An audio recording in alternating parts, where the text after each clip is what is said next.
Grindhouse music! Let's go! It's Friday, baby!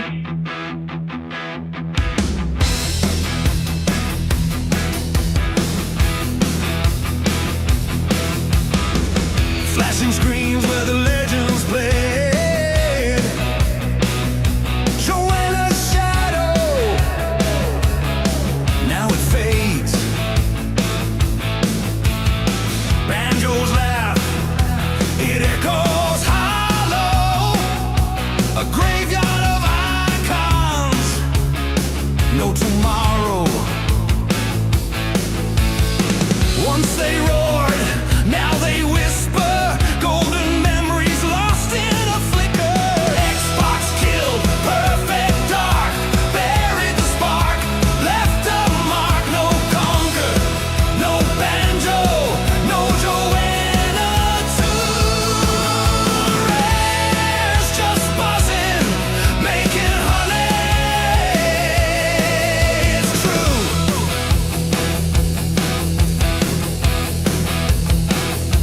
They traded the fire for the hive's sweet sting, sold the soul for a golden ring. No mischief left, no daring flight, just worker bees in the corporate night.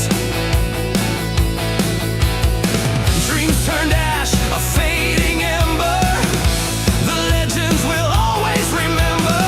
Xbox killed, perfect dark, buried the spark, left a mark. No conquer, no banjo, no Joanna tune. Rares just buzzing, making honey. It's true.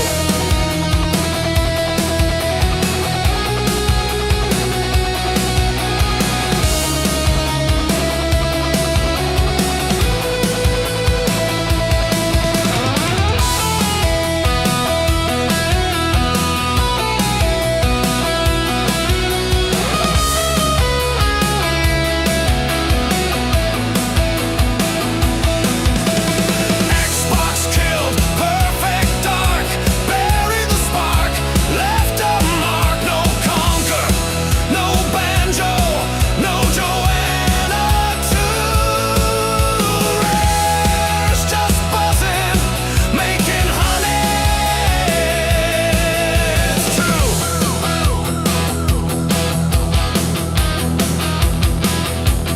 Making honey.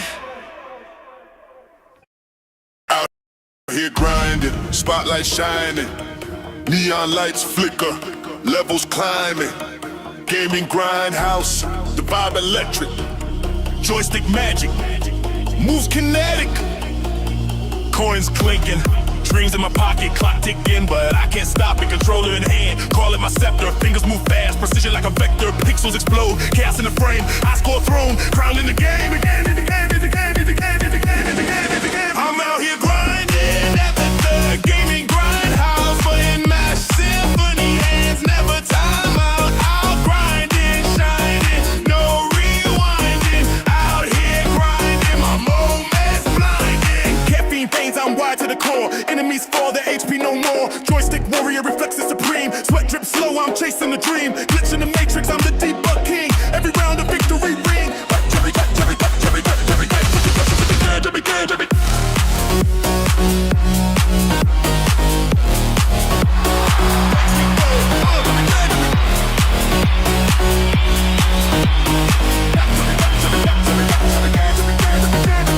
Screens glow wild, it's a battlefield. My hustle raw, my fate is sealed. RPGs, FPS, strategy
out here grinding.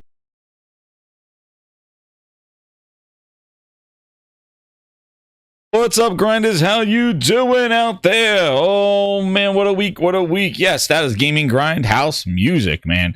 Exclusive music here at the Gaming Grindhouse. Hope we get you through the rest of the week and the end to the weekend. So hope everybody's had a good week and we are ready to rock with some brand new news, man. Hands on. You're gonna get a live hands on. Pause, Phil. Oh, sorry. Hope everybody's having a good week. I'd have to go back and yes. So, yeah, as you can see from the topic, man, I got the Xbox full screen before Xbox did. My goodness, it is craziness, and I got it right here, and we're gonna go live. So, if you're interested, have any questions, we're gonna go through it. Again, it's early. Well, it's early. You know, I got it from one of the. I'll tell you. You know, the process is in the description below. Plus, more news from the PlayStation update that came out this week, which is kind of alluding to this PlayStation low power mode. What could it mean? The PlayStation Portable comes sooner, handheld. I got some speculation on that, so we'll go into that as well, and see how, you know, this full screen experience is coming along. So everybody, hit that like button, subscribe if you're new in the chat. We are flooding around that 3,100. And definitely, you know, become a member if you have not already. We are gonna get a new song. I just got a new song in. I just finished making it this week, and that song would be the yeah, it is definitely about the ROG Ally ROG. That box is in the name of yeah, so definitely that is the song that we're working towards there. And subscribe if you're new, and also hit that like button. If we get a certain likes, I could either gift some memberships or we'll do a stream, a game and grind, you know, Grindhouse choice. I'll put some choices out there and see what you want to do for this weekend of jamming.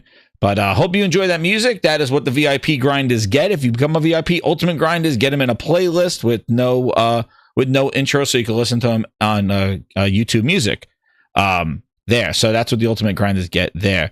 So without further ado, what is it? Let's shout out to the grinders here. Lady Gamer in the house. How you doing? Neil. Ron M is here. How you doing? Terrand is here. Michael Meridian. He likes the Gaming Grindhouse music. He likes that Grindhouse anthem right there. That's for the grinders. The Unknown.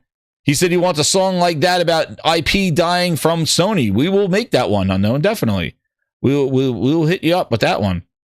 That is a good idea. Yeah, ideas for music, definitely. Michael Meridian said it was Bon Jovi. Yes, I got him in the studio. Shusham is here. Let's go, Jez. And yeah, we are a few days from Ghost that are coming soon. So we got Silent Hill next week. The Borderlands fiasco, which I covered on Monday, just keeps getting worse and worse. So yeah, it is wild out there with all these games. But see, the thing is when there's a lot of games out. Right when there's a lot of games coming out, by the way, just before I get into the stuff here, I did play the Sonic demo. I like it. So I did play that just for a little bit yesterday. The Sonic, the warping, what is it? The Sonic racing game, kart racing. Not too bad. I do feel like it's a little slow. A little faster and more frantic.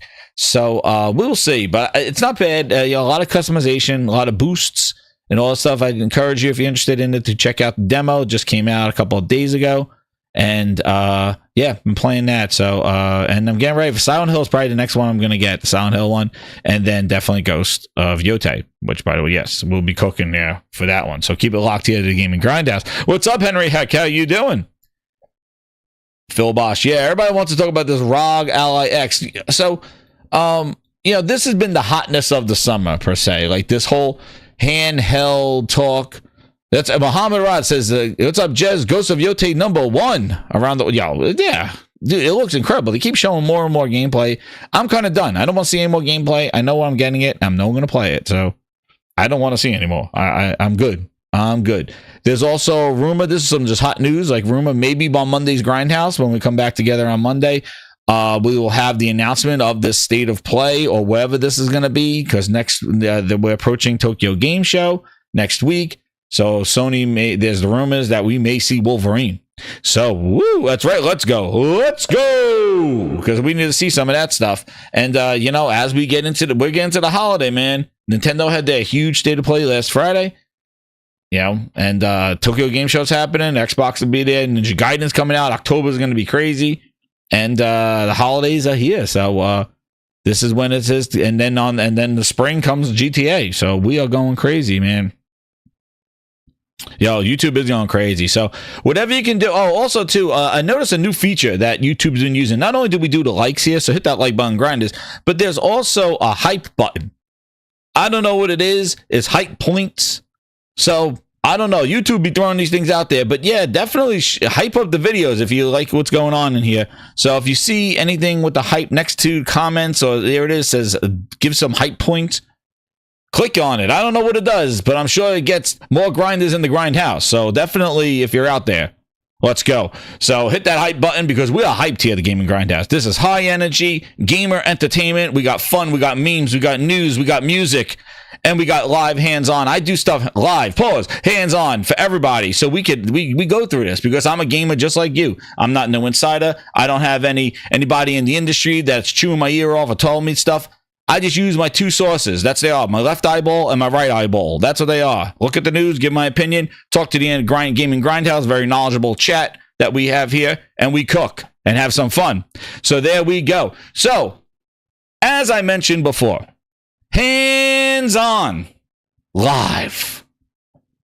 So, this week, there was this thing going around. The ROG Ally X, as you know, it's coming out October 16th. Phil Spencer. Where that box is in the name. Our Xbox Rog Ally. Sarah Bond, they did the whole reel. Well, and you know what? Why just to build the atmosphere. Just to build. That's right, number one show. That's right, The Unknown. It's the Xbox Ninjas. Just to build the atmosphere. Xbox Rog Ally X, Sarah Bond.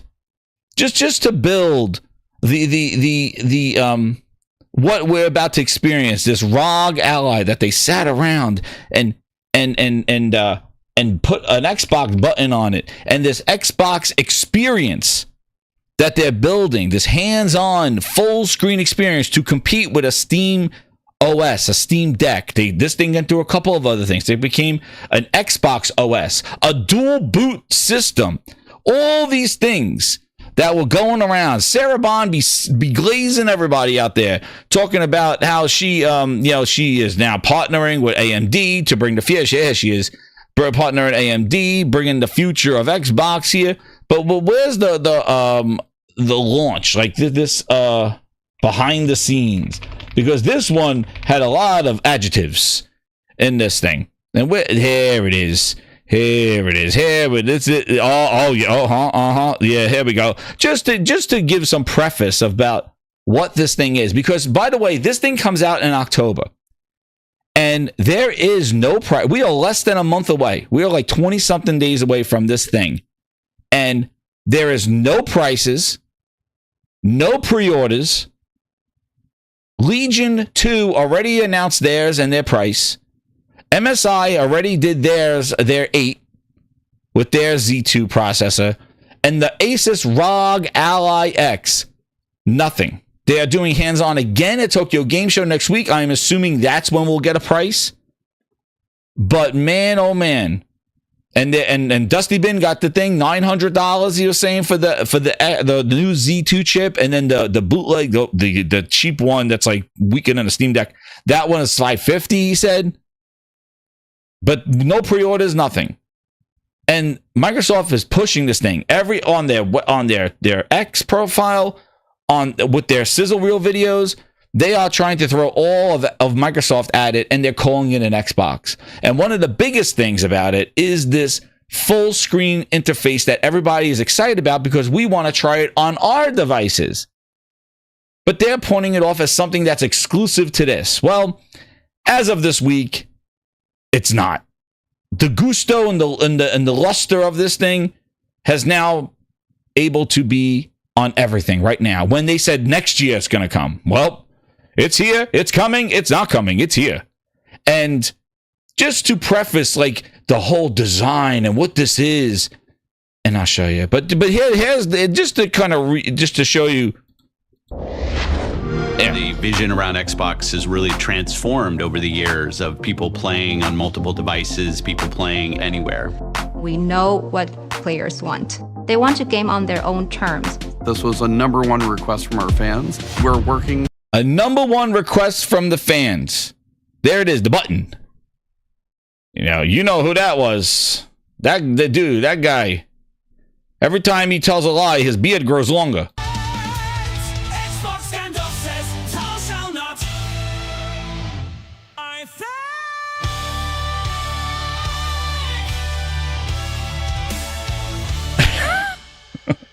Every time he talks. In close partnership with Asus on a brand new handheld called the Xbox Ally and the Xbox Ally X. The best game library on the go, basically changes everything. Changes everything.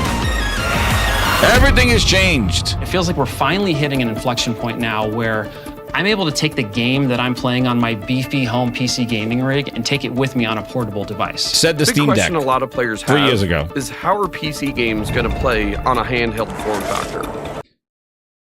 How PC games, but it's called an Xbox though. How are PC games going to play on a handheld form factor? But it's called an Xbox though. Where that box is in the name of our brand. All right. And remember, this is all marketing glazing. So put on your anti-glazes. The games are largely going to play like they do on PC. The Xbox Ally targets 720p, while the Xbox Ally X targets 1080p. Most titles will perform between 30 They're going to play like how they play on your PC, he just said. And they said 720p. frames per second and 60 frames per second, but certain games have the potential to hit up to 120 frames per second. As frame rates rise and fall, variable refresh rate or VRR will deliver a consistent and fluid visual experience. Players can further fine-tune a variety of device settings in the command center, from optimizing battery life to remapping buttons. The Asus Armory Crate has 3 distinctive settings that are really great. There's the silent mode for these dark gaming sessions. This is not new. We'll skip this that part. run at 30 frames per second or above will get a should perform well on this device tag. Games that hit 60 frames per second or above will carry a should perform great on this device tag. Games that haven't been tested yet will have a performance check not available yet. That's label. called I think mode. As more games are tested, updated, and optimized for handheld, these labels will evolve over time. This is about giving players a device with no obstacles to fun. So one example is making sure that it's going to work seamlessly with a controller. Are all menus and prompts working as intended? And are those UI elements properly sized for the smaller screen? Another example of an essential compatibility feature is having a gamepad keyboard. If a game passes all these checks, they're considered handheld optimized and will be labeled as such. On the Xbox home screen, you'll find a new handheld optimized channel that will curate these titles for players. We test on the Ally all the time as we're building Roblox. For a player, that means more immersion, better graphics, smoother animation. You get to play games the way they were built. If you're playing Doom, the Dude using Roblox. Better graphics. Dude. Man, I might have to go take a bath after this to be deglazed. Dark Ages on the PC or the console, you expect an ultra-responsive, fast action FPS experience. 7 inch screen too. Xbox Ally, Doom the Dark Ages will be every bit as fast and responsive as you'd expect. One of the awesome things about PC is that there are so many places to get your games. We think JT Kimball, Xbox. The great thing about PC is getting all your games from other places. We think about having this unified game library and how it can bring your entire game collection together. And he recently downloaded and played games from other PC game stores, from Battle.net, the Epic Game Store, Ubisoft, Steam, GOG, We're gonna say it. or EA. We're gonna say it. The Xbox So app hold automatically your finds horses, them hit that and will like show them button. your game library. I'm just waiting Right for on the Xbox market. home I'm just, screen, under most recently played. My most recently used game should be something that sticks with me everywhere I go, creating a unified user experience. You're going to see games you've played on Xbox. If it's a PC native game, you're going to be able to play it right there. If it's a console-only game, you're going to be able to stream it from the cloud. So that's their answer. Stream it from the cloud. Okay. So Xbox is a cloud. It's cloud is in the name. If you're down in your basement and you want to stream direct from your console that you've got upstairs, you're going to be able to do it. I'm able to continue to experience the worlds and characters that I love anywhere that I want to play. Xbox knows This is going to be business. awesome. Now we literally have a device that could go with you everywhere. Now we have a device that can literally go with you everywhere. It is magical to be playing your games while you are away from your console. What a future. What an incredible, incredible future. Still don't have a price on the thing. What an incredible, incredible future. Yeah. So here comes the transition. Yeah. What a future. Well, grinders, guess what? Call me Marty McFly because I have come from the future.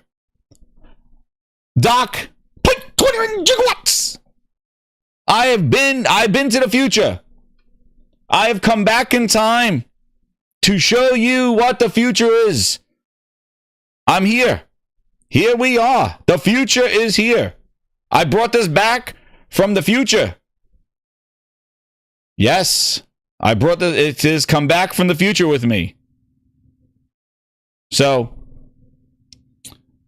the future is fun, but now I'm back. So, this is the MSI Claw 8 AI. This has the Intel Arc GPU and APU.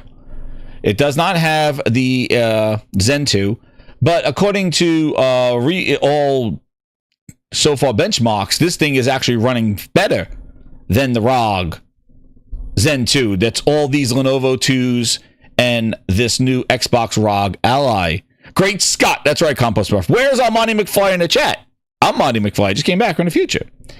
So let me tell you something. So this thing, again, and I was able to get that Xbox handheld experience, and we're going to see this, right? So the whole thing of this Xbox full screen experience is that you use your controller for everything. This one, I'm telling you, if you are, I have tried them all. I had the ROG Ally X, I have the Legion Go, I have had the MS Claw 8 M1, the last year's one, and then I've settled on this one. And this one, it's first off an 8-inch screen, not 7 inches like our good friend the ROG Ally X, not 7 inches, a full 8 inches. And that was the one big thing that I needed to do. I wanted to get a bigger screen. I like the Legion Go, but that was 8.8. It had a couple things, but this one, the battery has an 80-watt-hour battery. This thing is cooking, and it has an AI mode where it balances the TDP power, all this other stuff. So this was like this is $1,000, right? So this is going to be the same, almost the same price as the ROG Ally if the rumors are true. It was $900, but it increased to $100 because of everything this year. Horseshit. Anyway, so I want a bigger screen. Pause. That's right. Pause. So 8 inches. Pause. But it had to be 8 inches. So anyway, this is not a hardware review, but I'm going to show you the features that were advertised for the Xbox ROG Ally X, which made it an Xbox. This full screen experience is what they call the Xbox OS. This whole thing, what is it going to do? And everybody went out there, got hands on, and glazed the hell out of the whole thing. And it was a Windows update. And I got it on here. I went into dev mode. You can even go to preview mode, and it's there. I have the link in the description below on how to do it on all your handhelds.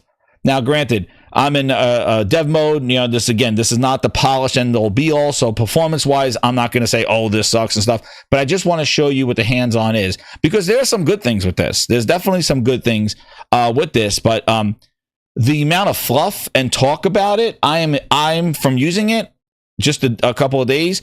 I have to say that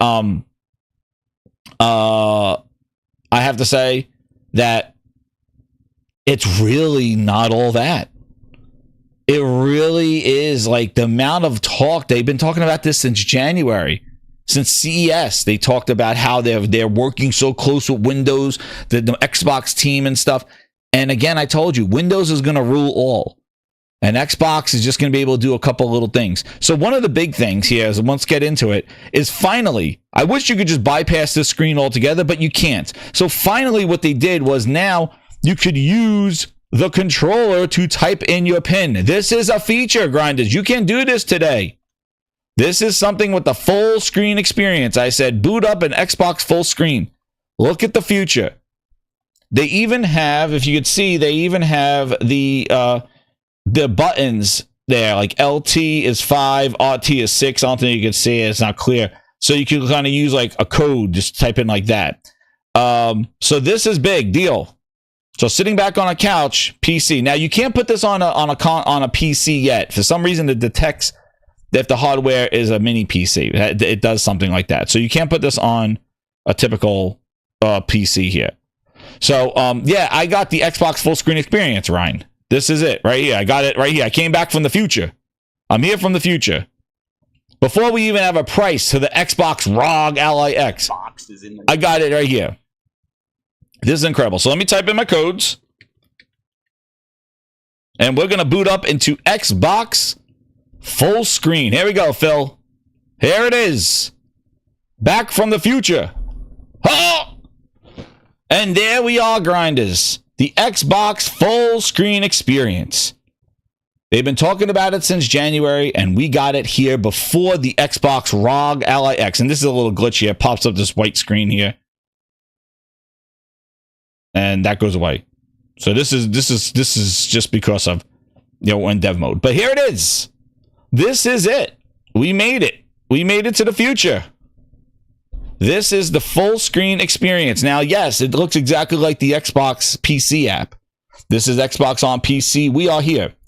And you can see, zippity-doo. We are on controllers. And to prove that this is not the Xbox app, and this is the full screen experience, remember this trick? You swipe up and you're in task mode. There it is. Yeah, this is it. So let's just walk through it here. So you got your home, which Phil said, jump back in. Here's my jump back in games. You got your library of games here. Everything is controllable here. And then you got your featured games. Games added to Game Pass, the pass. And you can see, I'm moving it around. And one of the big things, too, remember I showed this on my desktop app? When you go to the search bar now, look what happens when you press the control button. Oh, my goodness. The screen pops up to type in. You can't do this now.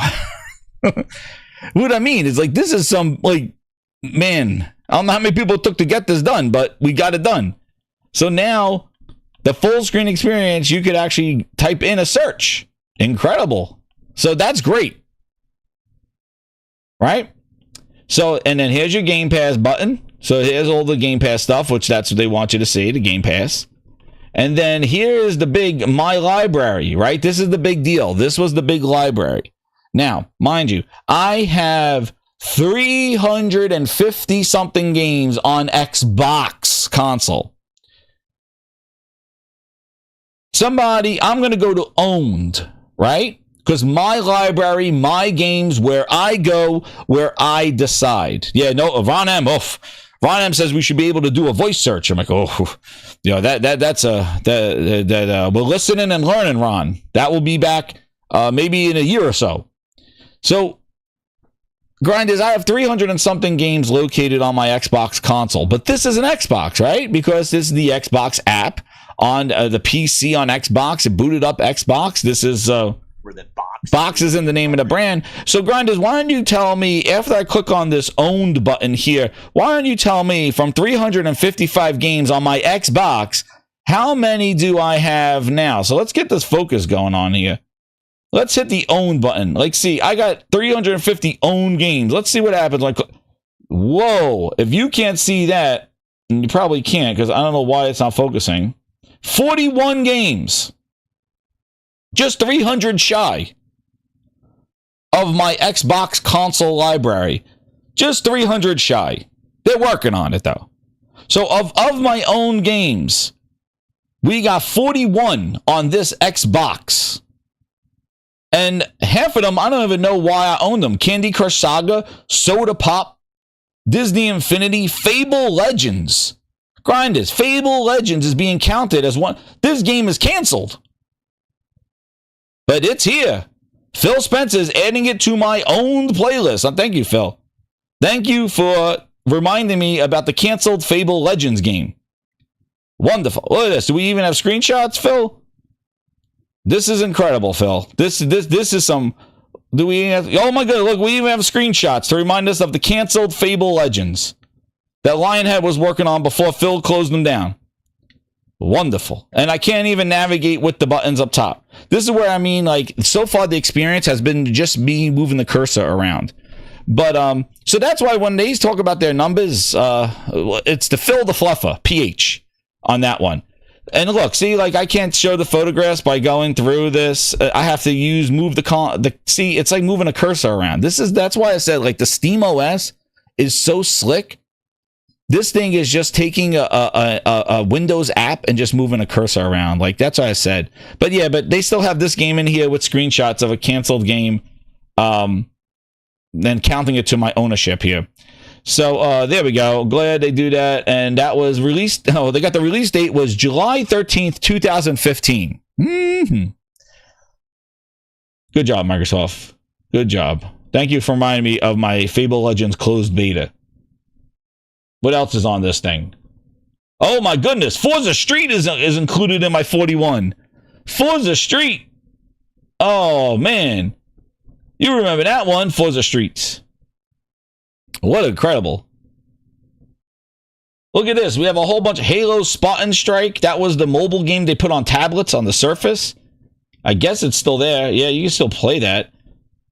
Killer Instinct, Halo 5 Forge, Halo Wars 2. Man, these are some crazy games. What is this game? Reckless Racing Unlimited. When the hell did I buy that? What is Toka Cars? See, these are mobile apps. See what I mean? They've merged their Windows store. Phantom Dust with original assets. Oh my goodness, Phantom Dust.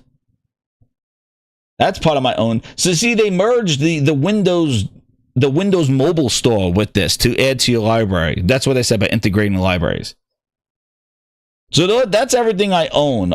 Installed, there we go. I got Gears installed from their store. So if you could see, if I hit owned, this is where it shows you that it's coming from. And you could filter through Xbox games, Steam games, Epic Store games. So here's Steam games.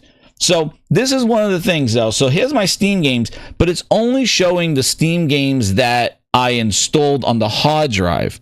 This is not showing me my entire Steam library of what I have, like Play Night does. So Play Night shows you could integrate the account, so it will show you all the games you own. This is only pulling from games that I installed to the device. So that's it. Same thing with Epic Store. I think it's only going to have Fortnite, right? Yeah, Fortnite is here from the Epic Store. So it's only just grabbing the executables in here and doing that. And when you do owned, you'll see that there is a Steam. So that's why people are like, oh, Steam is on here. Well, you got to go to Steam and actually download the game, and then it may show up on here.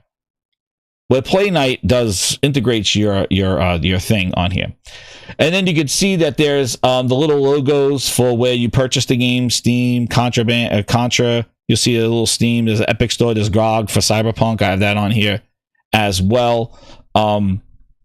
And then you can see I'm going to hit the Xbox button. You know that thing that everybody was asking for? Hold on.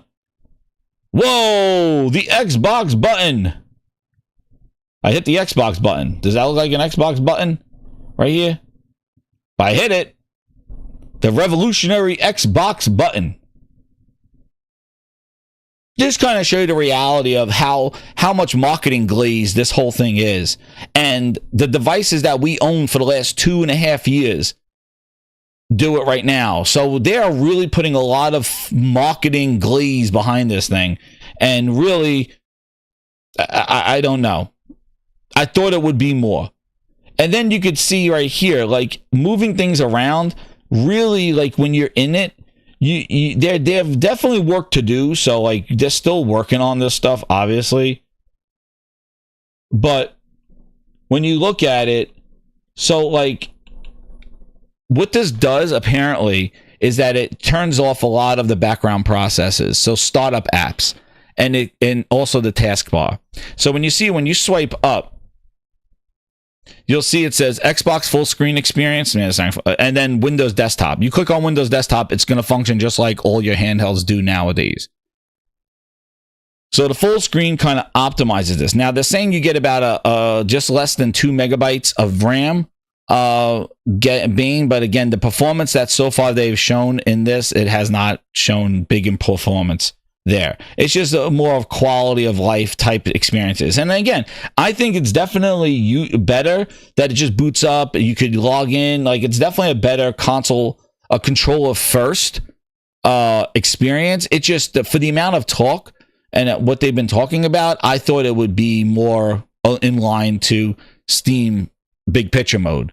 And that like, you know, and I've said this before, like even when they did Halo, I said you got to be at least as good as what's already out there. And Steam big picture mode, which I'm going to go into, I'll show you, like it just is so much more fluent. There's so much more stuff you can do. And even looking at this, like you look here, you go into your, you go into your settings, like, let me see.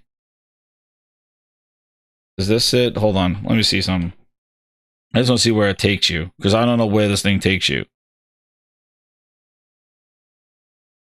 Like, see, like you could do, let me see, where the hell is that settings thing? So like, here's the Windows button. I'm going to hit the Xbox button, whatever I call it, the Xbox button.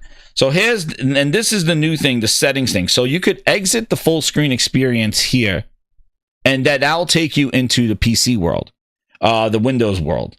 You could go down here, do your Bluetooth, airplane mode, and when you go to more settings, watch how, now this is the full screen experience, so watch this. It'll take you to like open Windows settings. So once it takes you over there, then you're kind of like using the touchscreen. The controller then is kibosh on that one. So, who's that? Member of 16 months, Siru, what's up, man? How you doing? He goes, this is an amazingly trash app. Yeah, it's better than what's there, but again, there should be more. So again, this is not the final build, so like we'll see. But so far, it's showing all the stuff. Now, if you swipe from here, you'll get the Xbox button press. If you swipe from here, you get notifications. All right, and then if you swipe up, that's where you get the task launcher, which I think that's probably the sharpest thing is the task launcher. Basically Alt-Tab on there, but you could close things out from there, so like this. So let's boot up a game from here first, and let's see. So let's go Cross New Duel, just to kind of show you how it boots up. Now, see, this is launching through Steam, so now it's going to open up Steam and launch the game from there. So this is a Steam game launching from the Xbox app, full screen experience. Yeah, that's a bug, I think. It comes from the I get that pop-up from there. And then now see what now look, so Windows, this app is pulling down all the pop-ups. It's trying to full screen experience, so it's trying to shut them down. Like there's like a priority to kind of shut down pop-ups or any kind of overlays that will come up when you boot up a game or open up an application. It does somewhat, it fought one, but it didn't fight this one. So this one now, here comes the handheld up. I can't do anything with my controller. Now we're in the world. So I got to now use my finger, and there it goes. Now we get into the game. So, but that's just the nature of the business, right? So, and we're booting up. I'm just going to load its shaders. By the way, the sound on the MSI Claw is absolutely incredible, but this is not a review of the MSI Claw. This is just showing you the hands-on full experience that they talked about. And this was a big selling point of the ROG Ally X, because this is supposed to be the closest they ever worked with them.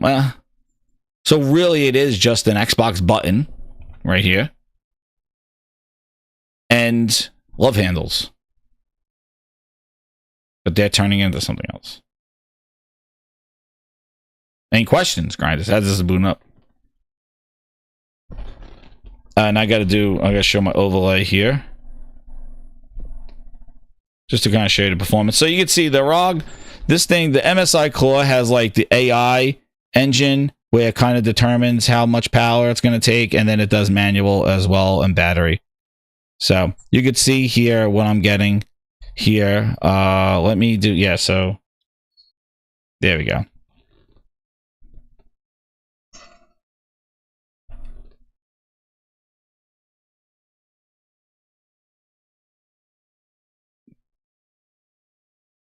Now, a couple of things that I've found so far that they don't have is that they don't have that you could add, like how I did in Play Night. You can't add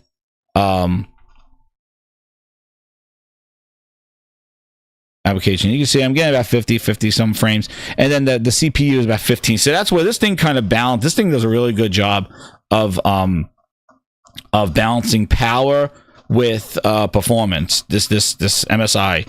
And the Intel graphics card is definitely really good with this. I'm running this, like, I think at low settings with something on. I forgot what I'm running on it. There's a stutter right there. So I'm stuttering.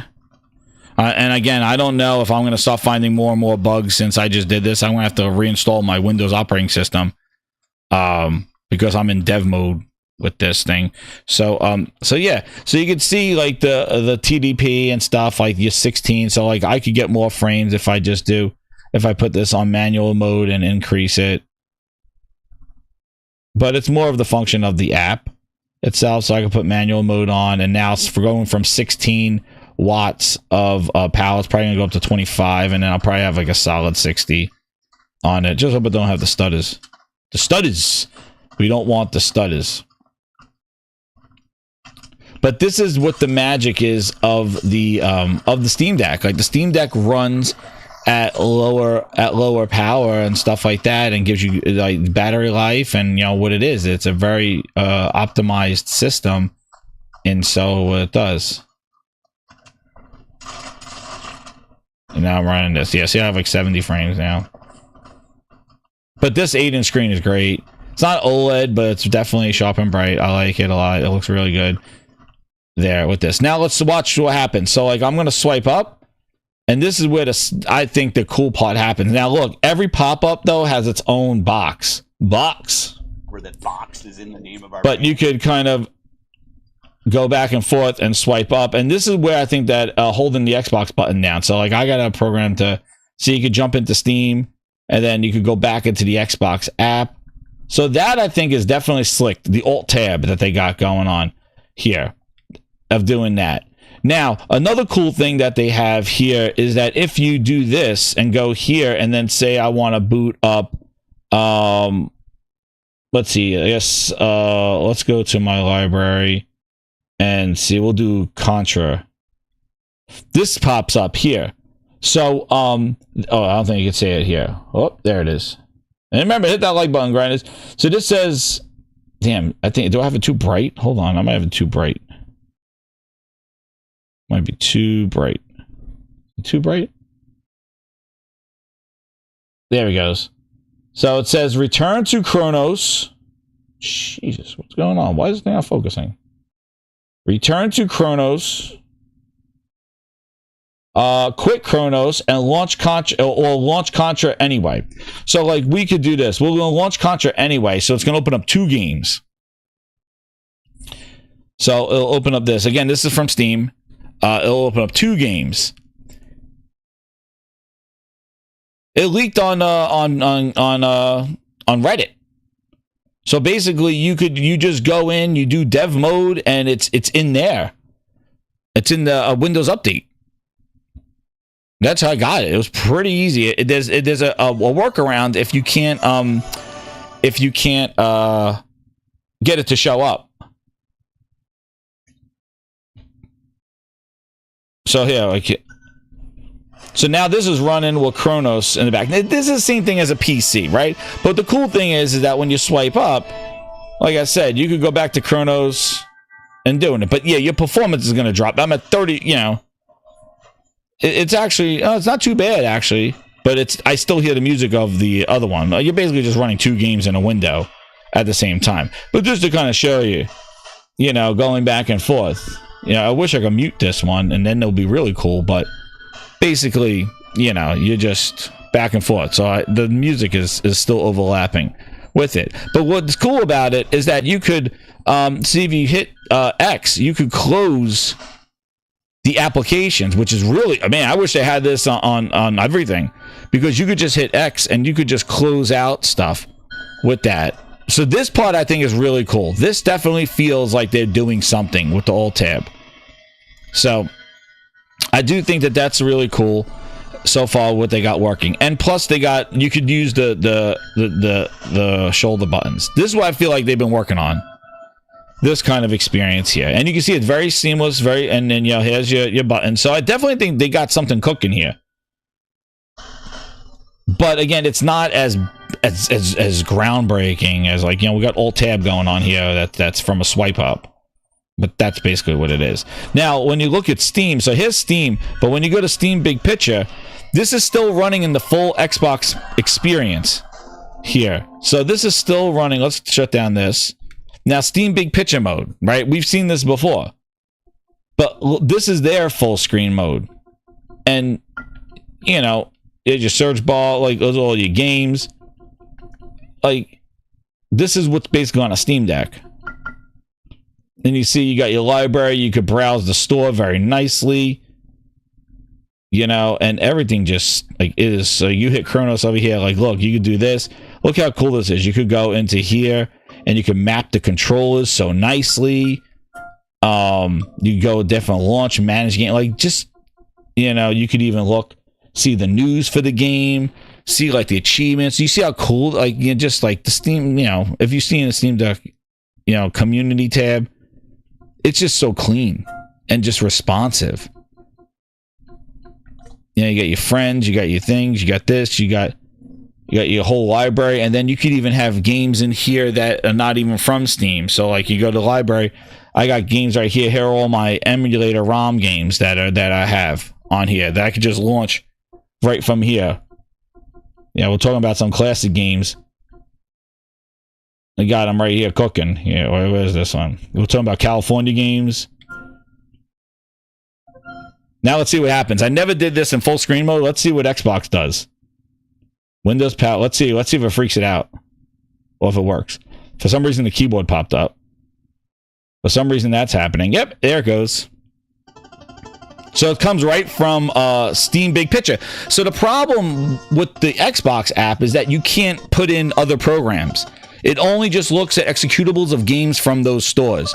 So, like, if I wanted to add my emulators or add PS Play to stream from PlayStation or something like that, I can't add those as of now to the Xbox app. So it only allows you so I have to do that from Steam. So that's all Steam stuff I had to set up in order to do that. But if you come to Xbox, this Xbox app, you go to your library, there's no way to browse browse Windows and add games not from these stores, or programs not from these stores, like Play Night or something, to this. So that's something they're going to have to do. But then again, that means that you got to get into Windows and all that other stuff. But Steam does it. Steam Big Picture just does it.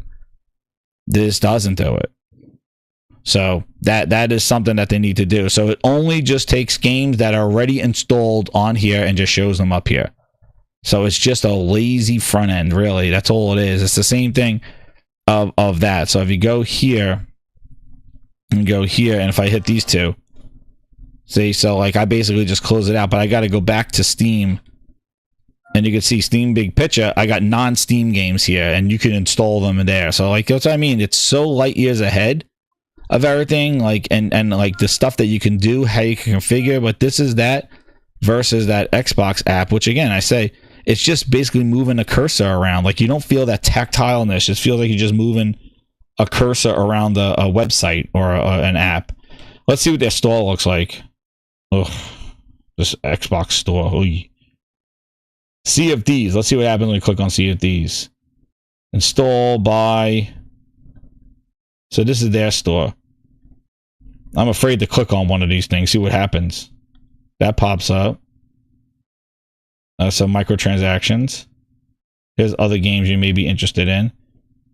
And you could see that whole big thing that they made a big deal about. Like, here it is.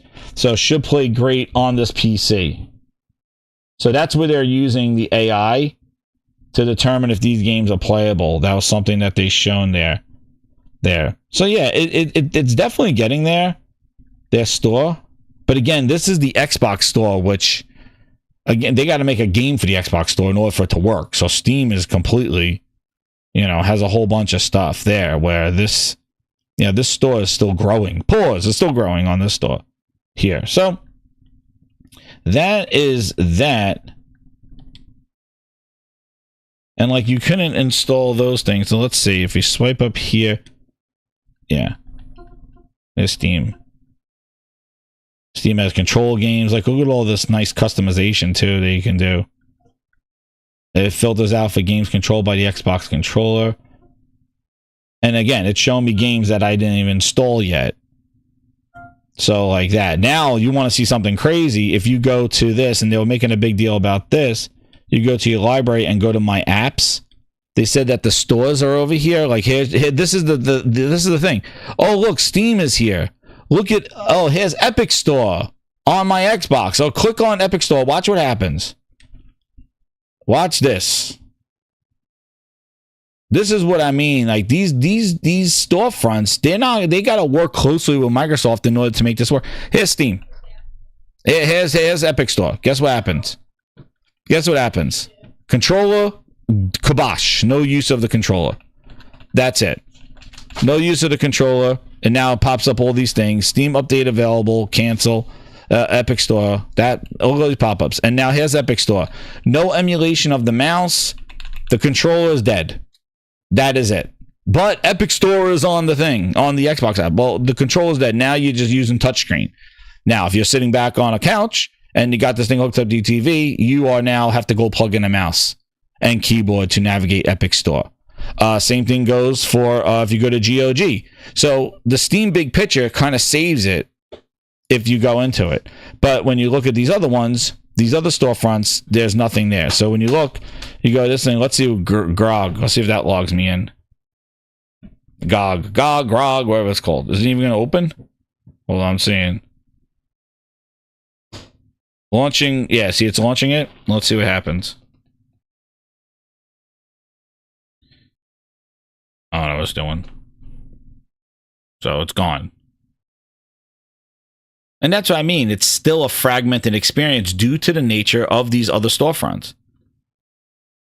And this is the challenge that Microsoft is facing. Like, they're just slapping lipstick on a pig right now because it is still a fragmented marketplace, all this other stuff where Steam integrates it better, where you could bring in other ones. And exactly, Siru, that's what people do. Just set up all your executables just like what I did. I have them all going through Steam. All my executables, everything goes through Steam. Steam Big Picture. My emulators, all my non-Steam games, all here. Look at this. 50 Cent. Look at this. Bulletproof. All playable. All installed here. 3 Ninjas Kick Back. 300 a game. You know, I got all these other games on here that all these games are installed on this device, but the Xbox app doesn't see them because they're not from those storefronts. And I don't know if they'll let you add custom anything. I don't know. Maybe in the future. But you're right. That's what people do. Just use Steam as the launcher. And then here you go. Here's GOG. And yep, that's a wash too. So like, yeah, see? It's not controller friendly, so you can't navigate GOG and say, I'm going to buy something from here. You can't. You're using touchscreen or mouse and keyboard. So there you go. So the only one, Steam Big Picture, saves everything. The other ones, and this one. And then, yeah, here comes, so that is that. And now let's just go into, so that was the one thing I wanted to show, because those storefronts that everybody making a big deal about, you can't do anything. Like if I wanted to go see my library on that, I gotta use touchscreen. Now I'm doing this, and ding this on a 7-inch tablet. That's what you're doing, a 7-inch ROG Ally X type thing. So that needs to happen. And I don't think Epic is going to be building a controller friendly store. I don't think GOG is going to be doing that anytime soon. So we're kind of just sitting here with this stuff right now. So Steam Big Picture, again, it's the way to go with that. So the other thing is, and yeah, you could see, like, if I boot up, this is the, oh man, this is the MSI Claw Center, their full screen thing, but just kind of showing what they don't have right now is that you can go to, now this is kind of what all the devs have been doing, but see, I could add other applications on here to launch. So he says add game, and then I could basically just put any executable in this thing to do. See, so add game library, and then you could just browse and add a game library to it. And then that's how I could put PX Play on here, so I could stream PlayStation games to this and use this like another portal. I could have other emulators on there. I could have other applications on here to launch from, to experience everything that's installed in here. Whereas when I go to the Xbox app, I'm only seeing what they're allowing me to see, and it's all their stuff basically, and stuff from Steam and things like that. So there's that. Now the other thing is when you click on the Xbox button that's over here, and then you go to you go to that new settings thing. It says exit full screen experience. So that's the big thing there. Do that, right? And that's it. Now I'm in desktop mode. Look, swipe up now. I don't get the shortcuts. And now this is the crazy part. Everything starts booting up. All your all the processes, all that stuff. Updates, pop-ups. It is like, dude, you enter desktop mode and it's like booting up your computer. So like it stops all the pop-ups, all these other programs from starting up, all these little guys from starting up down here. And it is craziness. So you can see, like, now I got my taskbar all launched up. I got my email on here. Windows is here to stay. Now, if I'm like, okay, well, I just went into desktop mode. I want to go back to the Xbox full screen experience. Well, you could go back right here. And this is what I think is hilarious. If I just use the Xbox app and just use the controller, like, dude, like, it's the same experience. It's the same thing. It's just moving a cursor around the Xbox app. But they're calling this the full screen experience. They're just saying they stopped startup programs. So, like, it's the same thing in desktop app. See? But it just to show you, if I have to minimize everything, holy crap, everything just popped up like craziness. But if I have to minimize everything, where's my just show desktop? Oh my goodness. Windows just went bonkers. But now if I hit my Windows button and I say, my Xbox button, I say, I want to go back to Phil Spencer mode. Enter full screen experience. This is where it says, restart to enter. Or enter without optimizations. Or stay on desktop. And why is it blurry as hell? What is going on with this stupid screen?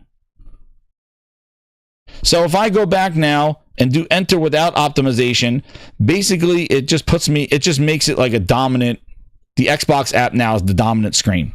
So now when I swipe up, all the crap ton that just opened up just stayed open now, but all that Windows background stuff is open. And I thought, like, it's not as, see, this is what I mean, like, when you go into, oh my God, the pop-ups are insane. You got to restart in order to get the experience back. You could go, it's ghost mode.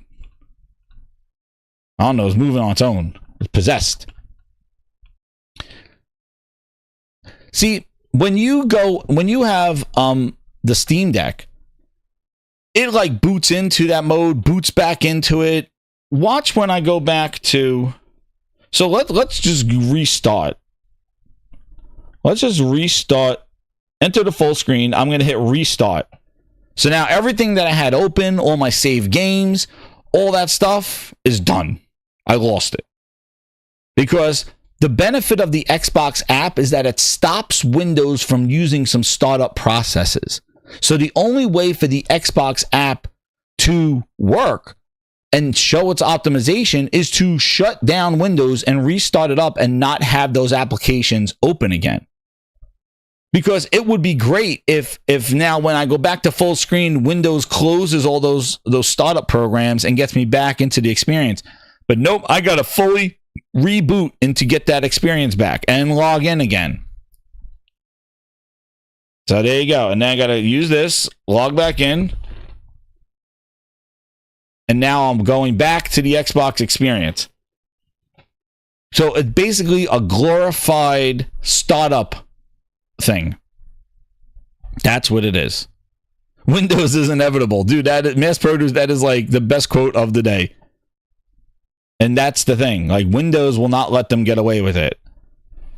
So it's like quarter measures to what we're doing here. And one of the things that I thought is pretty crazy is how massive Windows is still doing this. Like, even though we're getting some optimization here, what's crazy is how Windows is still there. So watch how quick. Watch this. I swipe up, and then there says Windows Desktop. You would think it's going to boot in because this is the Xbox OS. Yo, what's up, El Nini? Hit that like button, Grinders. I forgot to say, hit that like button. How are we doing here with the likes? How are we doing here? You guys cooking or you don't like it? You like it? You don't like it? Got 60 likes. Keep it cooking. Keep it cooking. This is all inside. Again, a lot of it could be optimized. And you know, we'll talk about it as we do it. Which is crazy is that this wasn't supposed to be out yet. This was supposed to launch with the Xbox Rog Ally X, their Xbox. It's supposed to be like the custom software that they were working on, the full screen experience.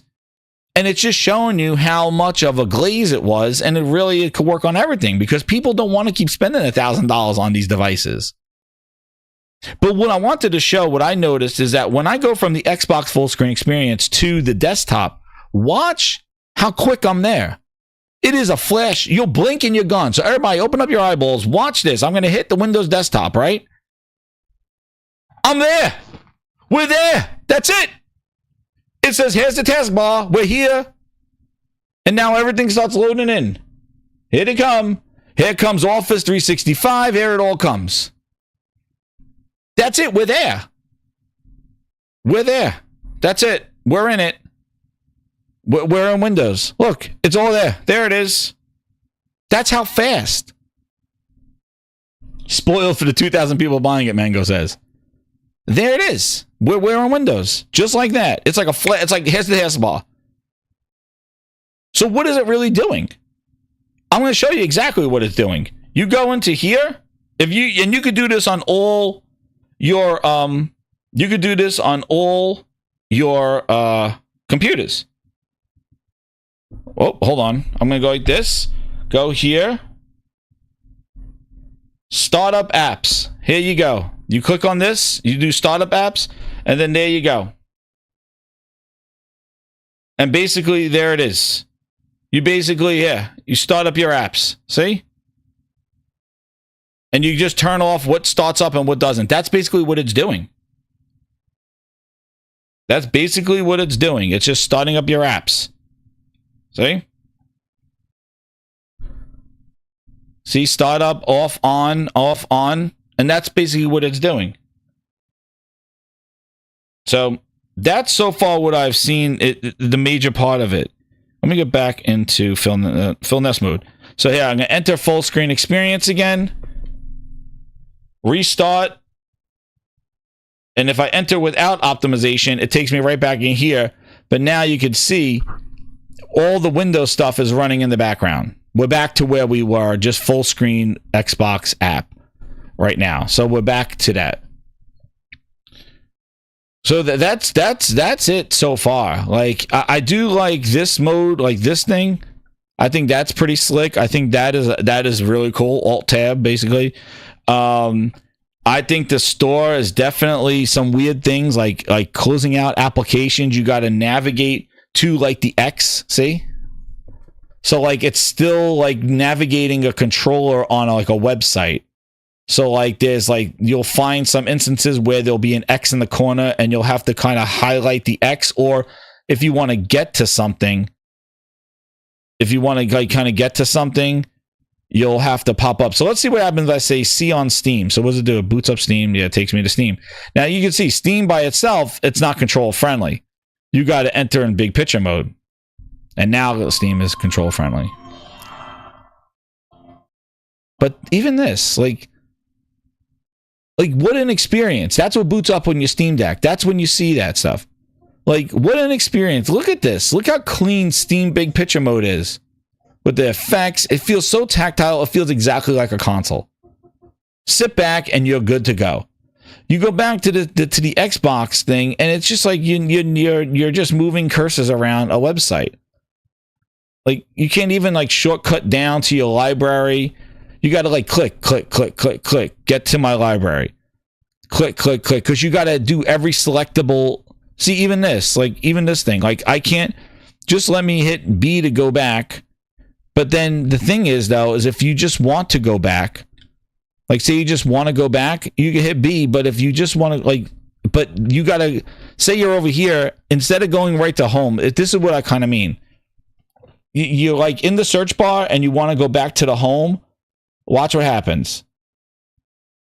See, it highlights every selectable because it's like a website. So, like, I just want to go back. I want to get to the home button, but in order to get to the home button, I got to get past this thing. And it's just annoying because it's just extra clicks. Like, you just want to get to the home button. So, like, you'll find instances where you're trying to navigate through the page and you'll, like, have to highlight a back or an X. See, even here. Like, let me get down to Hollow Knight. I just found here. You got to go.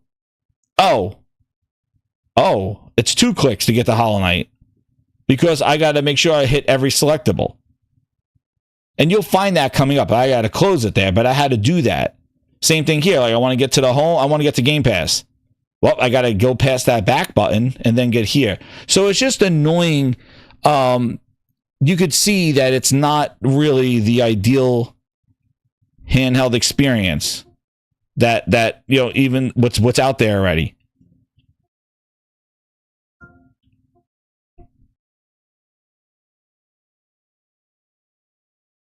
Yeah. And that's kind of what it is. Like, this is the thing.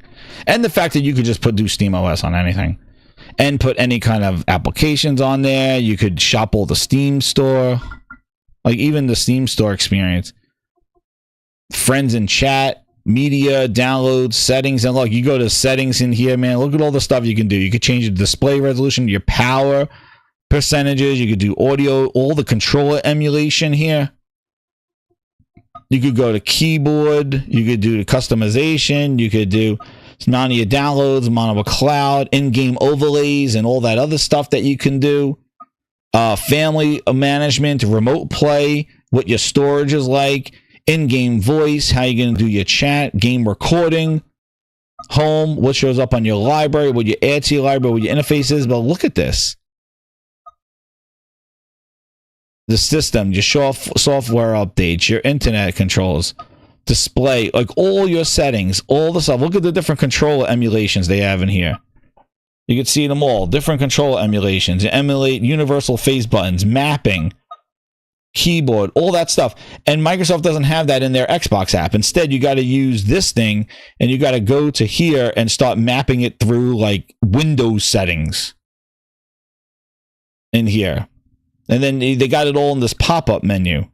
And whatever kind of TDP and all that other stuff is handled through the actual OEMs.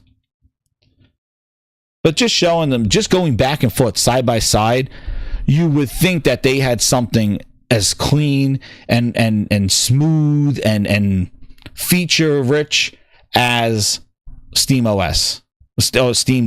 Steam Big Picture mode. Not even SteamOS. And they got this cool trick, which that's still working on. So obviously this is early. This is in a dev mode here, but honestly, what they've shown already as what's going to be shipping with the ROG Ally X, this is exactly what they've shown. This is what everybody had hands on. This is what it is. I'm not seeing anything that was shown that's not here. It's all here. And the coolest thing is that. And then the craziest thing is when you just how quickly Windows Desktop, like this is not even this is not an OS. This is basically Windows saying, take the Xbox app and make it full screen and do not start up processes. So the only benefit you get is you got to restart the whole system. You could lose saves. You could do all that stuff. So, and you could see even people made a big deal about accessing storefronts. Like, oh man, wait till I access the Epic Store on Xbox. And it's like, Get ahead, man. Go get a mouse and keyboard. You better buy one because that's what you're gonna need, or a touchscreen. Oh my God, I can't wait to look at Steam Epic Store. Okay, sit back on your couch and hit this. Even using this. That's it, it's dead. No mouse emulation or anything. The OEMs themselves, if you hold this, let's see if this even works. I think they disabled it. Oh my God. Yeah, yeah. I can't even act. So look, the OEMs themselves have a mouse emulation. Microsoft does not have this. See this? I'm doing this because MSI has the software to do this stuff. But this is what Microsoft needs to do to emulate a mouse. But I had to turn that on because now I'm not in gamepad mode anymore. I'm in desktop mode. And that's through the OEM. So you see, I'll hold it and it should go away. Oh, it's not going away. Well, I guess I'm screwed. I don't know. Xbox button. But yeah, oh yeah, now it's frozen. So now I'm back to freezing. If I hold this again, it's going to put it in desktop mode. So the OEMs allow this. But Microsoft should have this override. If this is what they're trying to do. Because there's going to be so many apps and other things that you can't navigate. So now you're basically just moving a mouse cursor around. But this is a fail. This is what MSI has done, not Microsoft, not the Xbox app. And what's crazy is that now look at this. See, I can't even look now. Guess what? All that stuff. This is what I mean. Like now, I'm just moving a mouse around an Xbox app, so it doesn't even override that. So I got to hold this back, and I got to get back into it. And now here we go. Now I'm moving a selectable cursor around. And the store, look, it looks so, it looks so just like, it's just the Xbox app, dude. Performance not available on Final Fantasy 16. Is anybody going to test it? I don't know.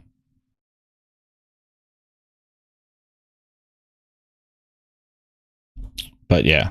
So there you go. What's that? What did Lucci just say? They increased the prices again? No. They did another price bump to everything? No way. But yeah, there's the Xbox app. There's the full screen experience. Look how quickly I go to Windows. Windows is right here. It's like, hello, we're here. And there's your taskbar, and now everything boots up. And that is definitely a little... really? Yeah, Shinobi just said they increased the prices again of the Xbox hardware? So the Series S is $379. The Series X... Wait, $379 to $399. The Series X went from $599 to $650. The Series X Digital went from $549 to, so they all went up like $50. What? The stripper glitter?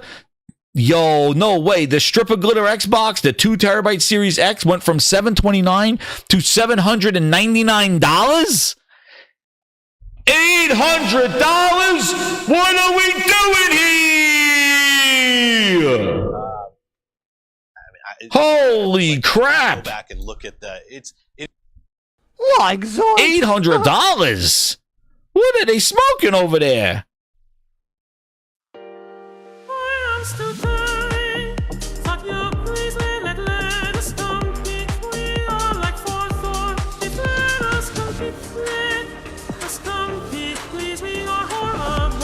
Holy crap.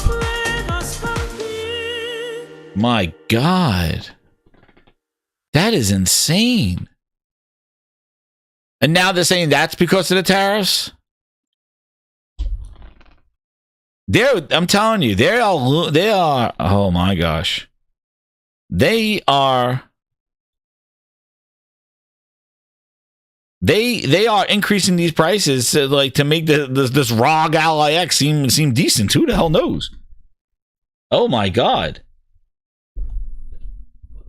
That is insane. That is craziness.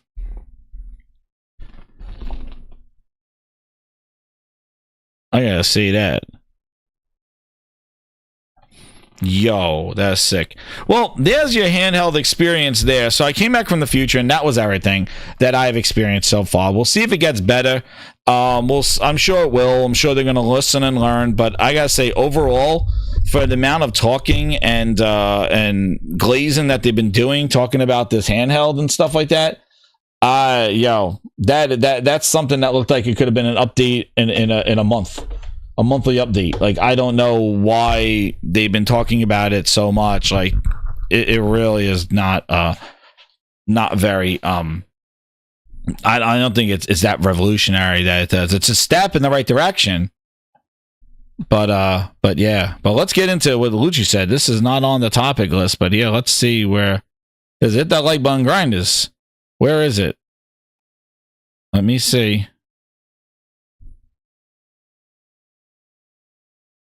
Let me see. I'm looking.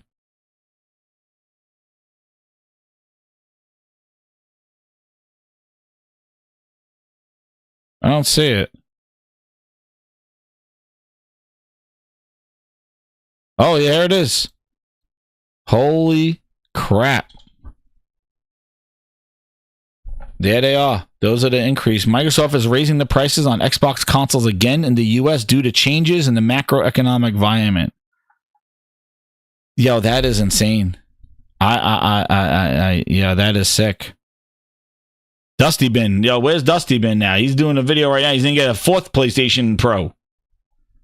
Holy crap. Dusty Bin said, why did he let's see what's going on over here. Uh-oh. Bootleg Jazz article. We got him. There's a new one.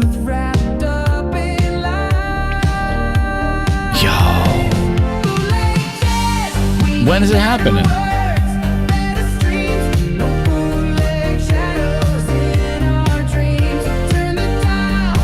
15 minutes ago.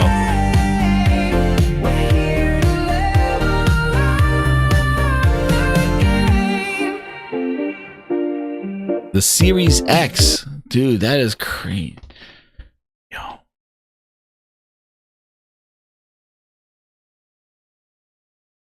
Microsoft and other companies have been forced 10% there. And now what's crazy is that they are saying, so if this is my thing is that, and hit that like button, everybody, as you're coming on in here, subscribe if you're new. Let me see if there's any chats I was missing here. Oh, see, remember 16 months. This is an amazingly trash app. Yes, I just went through all that stuff there. You know what's interesting is that macroeconomic challenges. It's like, well, then what the hell was that other price raise in May? Like, what was that price increase? The new prices are going to kick in October 3rd. Shared with us earlier today. Like, so listen, this is where I'm going to come in to have a little speculation in here. In May, when they increased their prices of everything and their accessories, it was like, it's happening May 1st. Like, May 1st, it's here. Like, you missed it. Like, if you had the announcement today, today is the day. There was no leeway into it. There was no a couple of weeks, nothing. That price increase, right? Why, when PlayStation did their price increase due to tariffs, and now Xbox doing another increase, there's a window of a couple of weeks or so for you to kind of go out and get it. But that didn't happen in May. It was like, as soon as they said it, that price changed. But that the retail wasn't even aware of it. GameStop was tripping over themselves on trade-ins and stuff and like removed it from trade-ins because it caught them off guard. So what was that May increase? If everybody's like, well, that is the tariffs and that's the tariffs, then why is this one tariffs? And they're doing it in October. It's just very interesting that that one didn't have a window, but both now, according to macroeconomic challenges, the PlayStation had about a week window or a couple of day window, and the Xbox now has like until October 3rd. But what was that May increase then? That is crazy. Those prices are insane. These are the prices now. A Series S goes from 380 to 400. A Series X, 1 terabyte, goes from 600 to 650. The Series X Digital goes from 550 to 600. And the 2 terabyte Stripper Glitter Edition goes from a whopping $729 to a double triple glazed whopping of $799, $800. I mean, I don't know. Handheld? Yeah. That's insane, man.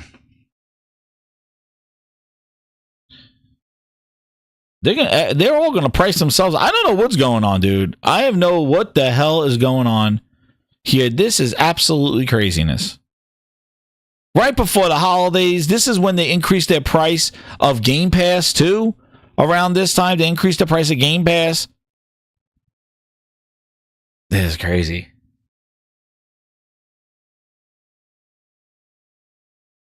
Yo. The 2 terabyte Series X does come with I think it does come with a hard drive. It does come with a disk drive. And it's 2 terabytes and stripper glitter. Aaron Greenberg said the glitter is hard to come by nowadays, Michael. Well, that is breaking news, man. Holy crap on me. That is insane. The glitter tariffs. Wow. I don't understand what's going on. Ron M says could be an engineering problem where the quantities they're trying to produce cannot be done at the price they're selling the device for. As simple as that. Of course. But the only difference that I'm finding here is why is there a little bit of a runway when PlayStation and Xbox increased their prices over the last time, and in May when they did that biggie price increase, there was no runway. They didn't even say because of tariffs. They just was like their price increase. It was on headphones and stuff too. It was on accessories too. And they even tried to throw their games in there. Like, oh, an $80 games from our first party. Like they were like all in.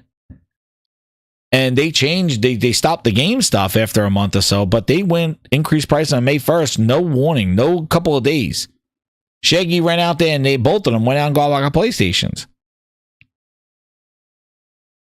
So this is absolutely, yo, that is some crazy. Like zoinks. Man. Oh no! We suck again! Yo, October, man. I'm telling you. You know what I feel like, why are they getting very crazy around Call of Duty, man? I feel that they are using Call of Duty as like oh yeah, guys, we got to get back everything for Call of Duty. So let's increase the price of Game Pass last year when a month before Call of Duty releases. And now let's do another price increase to our console a month before Call of Duty increases. Call of Duty comes out, man. It's just crazy. And they got this ROG Ally X thing coming in at 1,000, like 900, like this. Grinders, we got 2 price increases to Xbox hardware before we find out the price of the Xbox ROG Ally X. Think about it. We knew about the Xbox ROG Ally. This is our Xbox. We knew that they were doing a handheld. Handheld? Yeah. And we got 2 price increases. Craziness. Yeah, right? Yeah, if you want to get a ROG Ally, get it at launch because it's probably going to be at $1,200 by the spring. The way things are going. Nick says, crazy, they sold the Series X at Christmas a few years ago. Dude, look what they were doing with that PlayStation bundle with the basketball game. Craziness last year. $800. This is insane, man.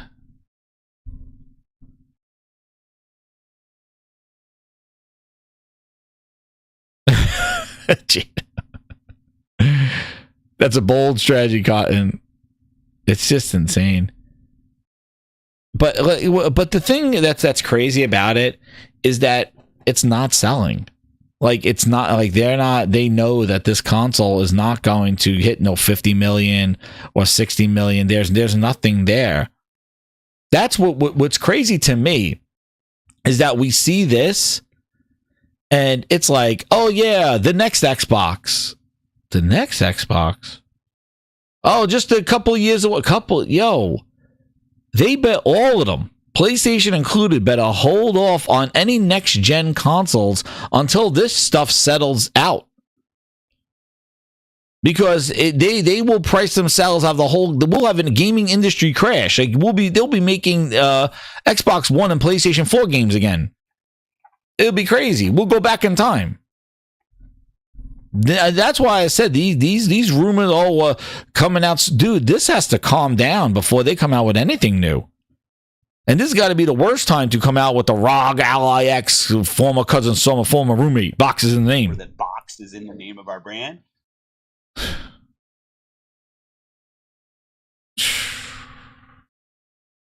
And let me tell you something else. They're all businesses. You think that they're going to drop the prices of these consoles before GTA 6 comes out in May? You think? Even if tariffs are gone and wiped and everything's clean, they're not going to touch these prices. Do you think they're going to try to, they know that GTA 6 is going to move those consoles. They're going to keep these prices where they are. They're not going to drop these. This is your price now until May. You think they're going to come out and say, oh, January, it's a new month. We're dropping the prices. They're dropping nothing. These are the prices. Who knows if it stays at these prices, if it doesn't go up before GTA 6. That's right, Donald. This and Unreal 5 and performance. Yo, what is bamboozled, flabbergasted as a gamer? What is going on here? Unreal optimized, fake frames, AI will fix it. I don't get it. Are they trying to force people to stream? Is that where they're trying to go? Like, are we like, hey, the hardware is so expensive, you might as well just pay $20 a month and play on your Samsung TV? Like, is that what they're planning to do? Like, we don't care about, we don't care about doing this. Like, let's start move people to subscriptions and things like that. Like, is that why they just keep increasing the prices on this? Because I've never seen anything like this before. And I know tariffs and stuff are here, but then what was the May? What happened May 1st, where they just came out and said our prices increased? There was no until October or anything like that. And I think it's so funny that they went through bootleg for this breaking news. And Microsoft doesn't announce this yet, but bootleg breaks the news. Right? And you think it's funny? Windows Central is the source of all this stuff. Like, yeah, let him talk about it. Let him get the numbers. Right? This is an inside job here. Instead of having Phil Spencer go out and say, I'm sorry, we're increasing prices, or the Xbox Wire, we'll let bootleg get the news, the scoop. Craziness. Craziness. Well, I don't even know if I want to talk about any new hardware. But one of the other things that came up during this week is this. So that the PlayStation 5, a power saver mode, confirms that there are few. Phil's not explaining this stuff. They gave the exclusive to Windows Central. Windows Phone Central gets the new exclusive. Oh, man. Well, hit that like button, grinders. Subscribe. Well, how many likes are we at? Let me check. Let me see what we're at here. If you're new, hit that subscribe button. Are we at 100 likes? Close to it? Are we close? We're at 66. Grinders, that breaking news from Lucci. Lucci just sent us breaking news. That was incredible news. Right now, it just happened. That's how when you check out live, you get the news right away as soon as we have it. So, oh yeah, Friday on this news. But Doxon, one of the things that's so interesting about this thing is that it's not going to happen until October 3rd. So they gave people time to go grab some Xboxes, which I don't know, man. It's absolutely insane right now. Prices, yeah. I don't know. Do not know. Craziness. But this is something else that came up. And again, there's not too much news on this, but this power saver here for 3 games that they announced. So basically, PlayStation in their new update that came out this week, they say that the PS5 power saver feature, it's a new option on the Sony console. And right now, they confirmed that 3 games will support it. Demon Souls, which was on the launch, Ghost of Yotei, and Death Stranding 2. All 3 titles will be getting patches in the future to enable the feature, and you need to enable the power saving mode. You go into settings, power saver for games, and use power saver. Ghost of Yotei is October 3rd. So it's unclear how power saver will impact the experience of the games, but Sony says, quote, it will scale back performance and reduce power consumption. We expect lower frame rates and resolutions, a bit like when you put your phone in battery saver mode. First off, I don't know why you would want to do this on your console, but I could think what we're thinking is that this is sort of a way to get games prepared for the PlayStation handheld native portable. And that's where people are going with this. That this power saving mode and starting with these games, the big ones, and scaling them down is trying to get them prepared for a potentially lower powered PlayStation that will be a handheld.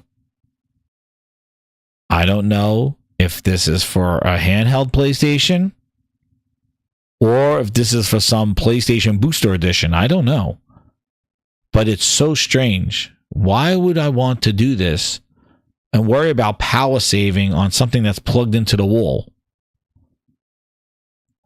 I don't know. Unless there are places that are really very power conscious, there's not a lot of power, and people's game, like, you know, you plug in a PlayStation and everybody loses electricity in the neighborhood, the grid goes down. I don't know. There's places in the world, I'm sure, that happens where there's a lot of power being pulled and you plug in a PlayStation and I don't know. I don't know. But they're adding this, and I don't know if reducing the power, why would you want lower frames? Why would you want to scale back performance when we're trying to chase performance down? And I don't know. I don't know if they're prepping for some sort of weaker PlayStation, budget-friendly one, or if this is for the handheld. My thought is that I think we may get an announcement of a handheld maybe late next year or sometime in the next year or so, like the PlayStation Portal 2 with native games. My thought is on this thing, before, if they come out with any kind of budget one, I hope not, because I don't want to be going backwards. But my thought in this handheld, if there was a PlayStation handheld, which it seems to be rumored to, right? My thing is I really think that a PlayStation handheld would be beneficial for Sony if they could try to tack on what GTA 6 on the go would be.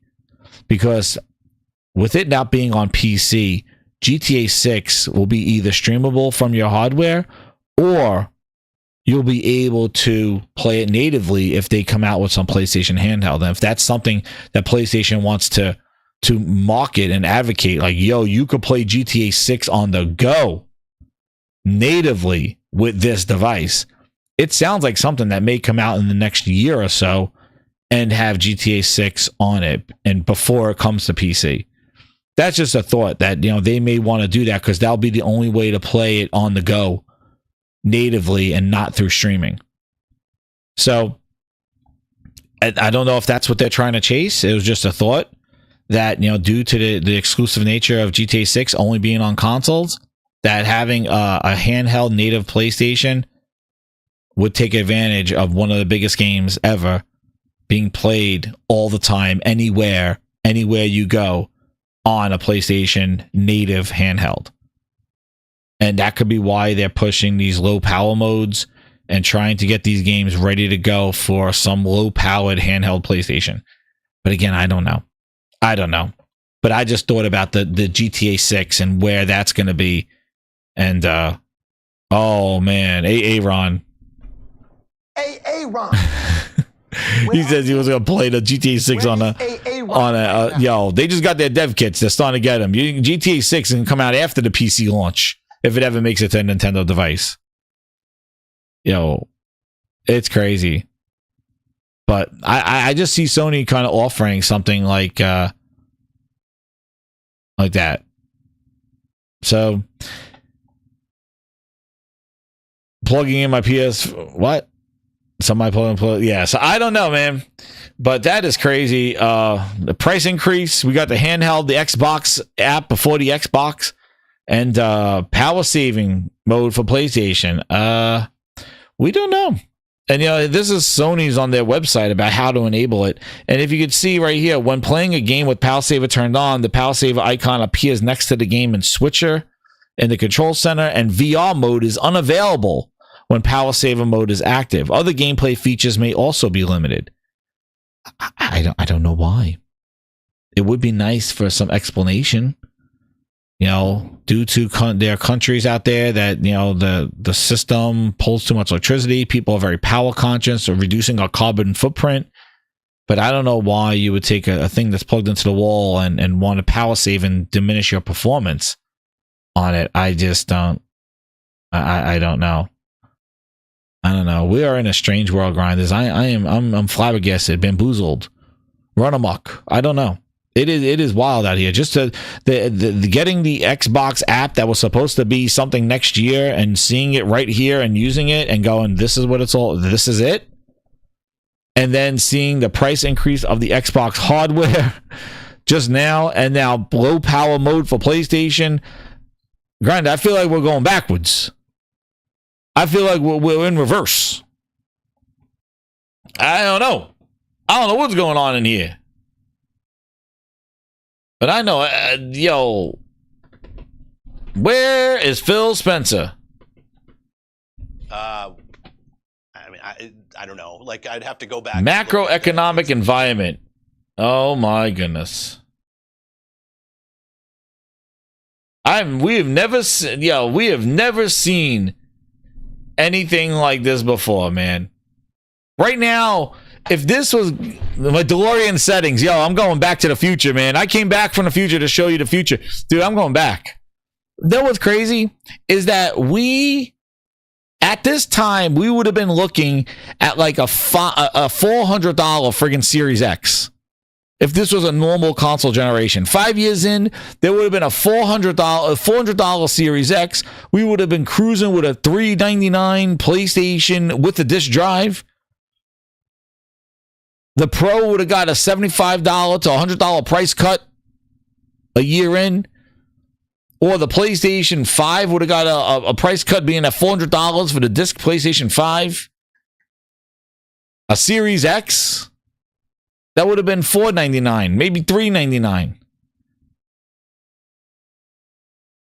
Like, what I don't understand is they made such a claim about the consoles are not growing. We're not growing. We're not doing this. And it's like, is it because that they are now putting their stuff out of other places that the console now it's not the do or die moment? So they could be more, just increase the price of the thing and go, yeah, well, this won't kill the business because we are getting our money from 5 different other areas.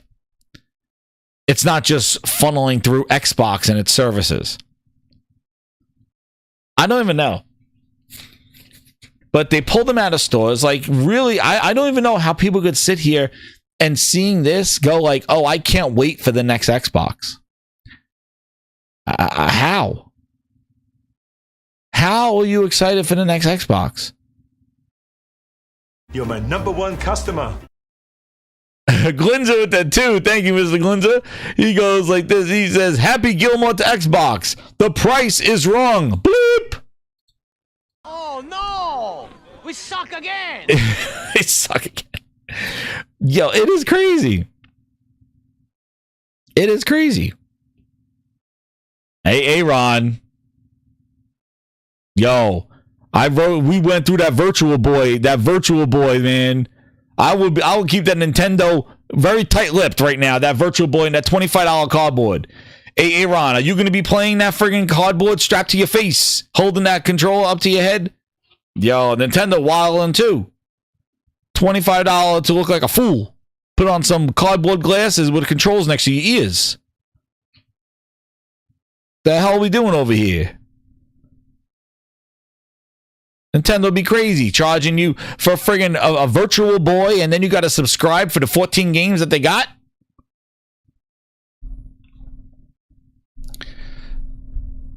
Oh, this is craziness. You want to see something? Aaron. Aaron's a PlayStation gamer, they said. Man, they got your number, Aaron. Aaron. They got your number. Where is Aaron? Let me show you something, Aaron. No Aaron, huh? Well, you better be sick, dead, or mute, Aaron. Yeah. Let me see if I can see this. Actually, I don't have them on here. You could easily play those Virtual Boy games in 2D and not have that other stuff. But it is crazy. What are we doing here, man? Like, it is sick. And those are some big price increases. Not no $10, man. I can't believe that 2 terabyte Series X. $800 for that. What are they smoking? That's crazy. Well, we'll see. I don't know. The next question is, you know what's going to happen. PlayStation's doing it too. Well, PlayStation already said the reasoning why. My whole thing is here is like, what was the reasoning for the May 1st increase? That said, it's happening now.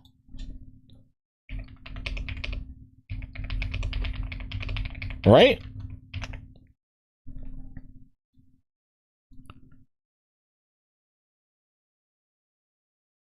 No, that was 21 minutes ago. No.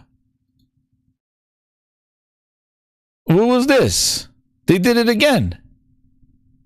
Wait a second. Oh, no. Oh, my God. Oh, here's the official Xbox page that has it.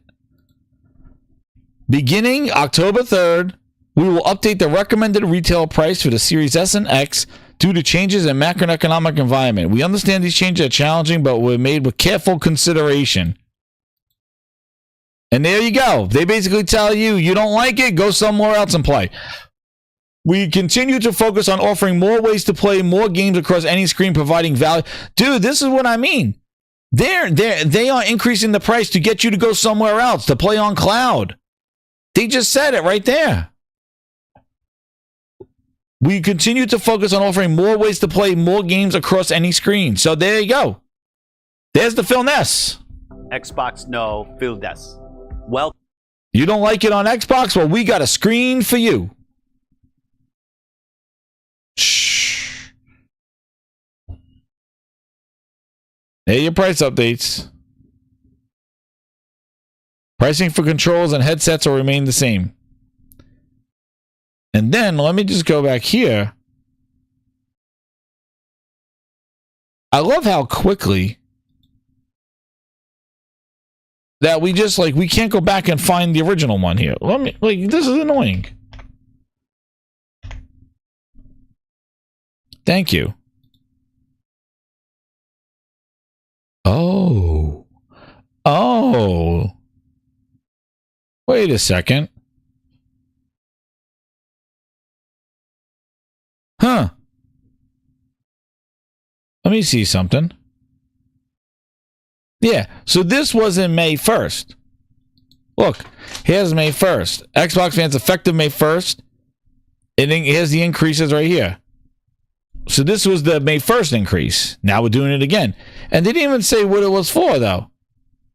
Oh my goodness. It didn't even say what it was for. Oh, and Psychonauts 2. New games are coming fast. 12 minutes and 80s. And they're all on Game Pass. Somerville, a Plague Tale Requiem. What to play first and what to play last.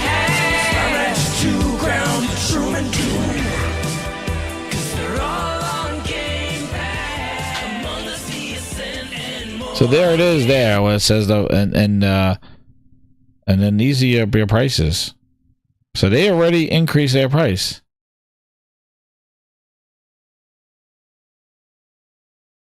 But they didn't say why they increased the price.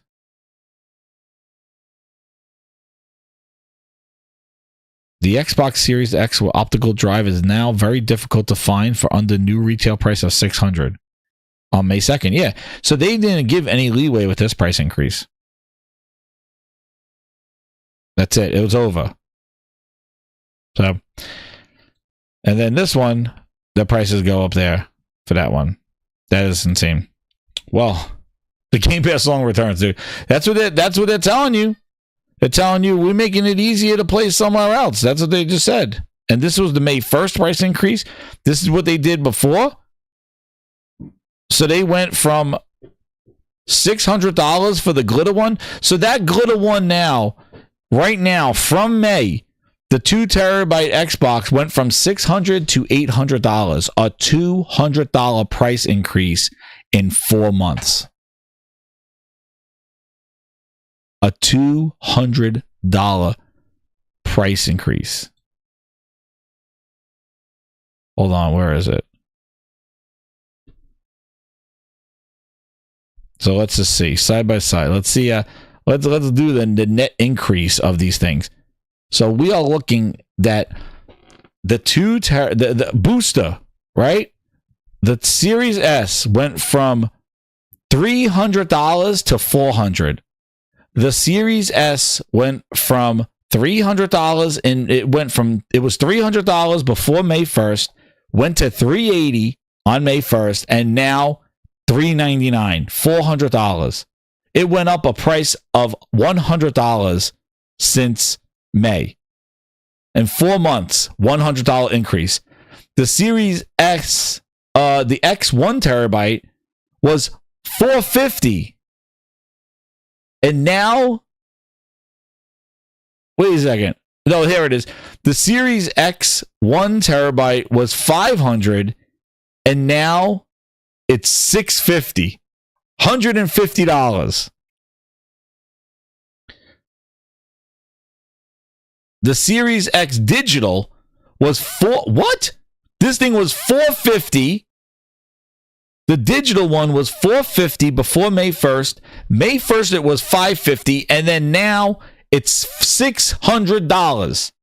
It went $150. Dude, these increases were $150 to $200 increases.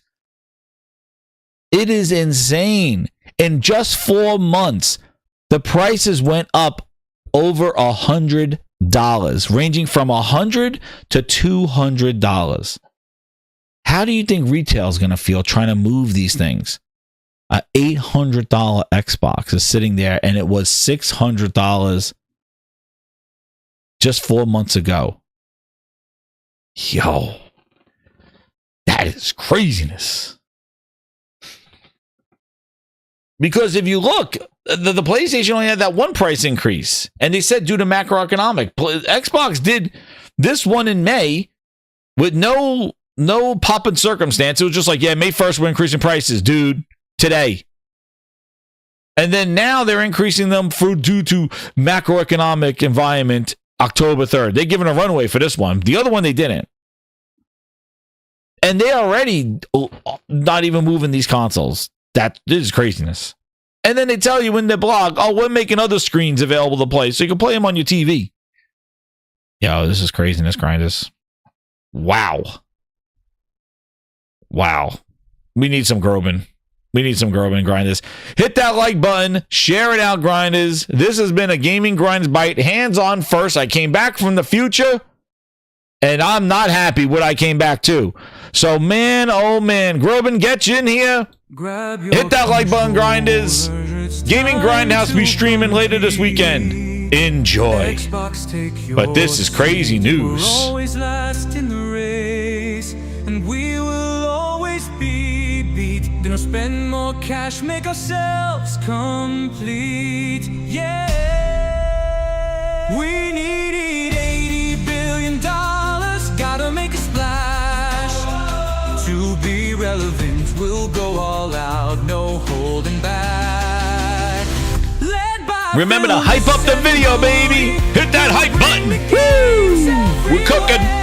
No more sucking, it's time to show we care. Let's start by bringing Penament. Sea of Thieves, Hi-Fi, Russian grounded games over to PlayStation and Switch.